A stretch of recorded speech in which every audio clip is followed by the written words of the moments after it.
আজকে এই টুর্নামেন্টে দেওয়ানগঞ্জ নবারুণ ক্লাবের পরিচালনায় ৮ দলীয় শুভঙ্কর দাস স্মৃতি নকআউট ফুটবল টুর্নামেন্ট ও আক্তার হক সরকার স্মৃতি রানার্স আপ ট্রফি সেমিফাইনালে ভারতীয় ওয়েলফেয়ার অর্গানাইজেশন মাথাভাঙ্গা। সোমবার দ্বিতীয় কোয়ার্টার ফাইনাল খেলায় মাঠে পরস্পর মুখোমুখি হয় আয়োজক দল বনাম ভারতীয় ওয়েলফেয়ার অর্গানাইজেশন মাথাভাঙ্গা। নির্ধারিত সময়ে ভারতীয় ওয়েলফেয়ার অর্গানাইজেশন মাথাভাঙ্গা ৪-২ গোলে আয়োজক দলকে পরাজিত করে। জয়ী দলের হয়ে গোলগুলোই করেন সঞ্জীব রায় ২টি এবং ১টি করে গোল করেন সঞ্জীব বর্মন ও রফিক হোসেন। অন্যদিকে আয়োজক দলের হয়ে গোল ২টি করেন বিকি জমাদ্দার ওরফে টাই ও এমডি রাহুল। সেরা খেলোয়াড় নির্বাচিত হন জয়ী দলের গোলরক্ষক রোহিত তেলি।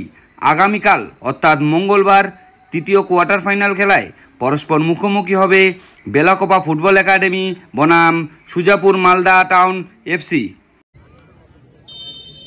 গোলপোস্টের পাশে যে সমস্ত দর্শকরা বসে আছে তাদেরকে অনুরোধ করছি আপনারা একটু সরে বসুন। শুরু হয়ে গেল আজকের ম্যাচ। সমস্ত দর্শকদের উদ্দেশ্যে বলছি, এখনো যারা বাইরে ঘোরাঘুরি করছেন দ্রুত টিকিট কেটে মাঠে প্রবেশ করুন। আমাদের ম্যাচ শুরু হয়ে গিয়েছে।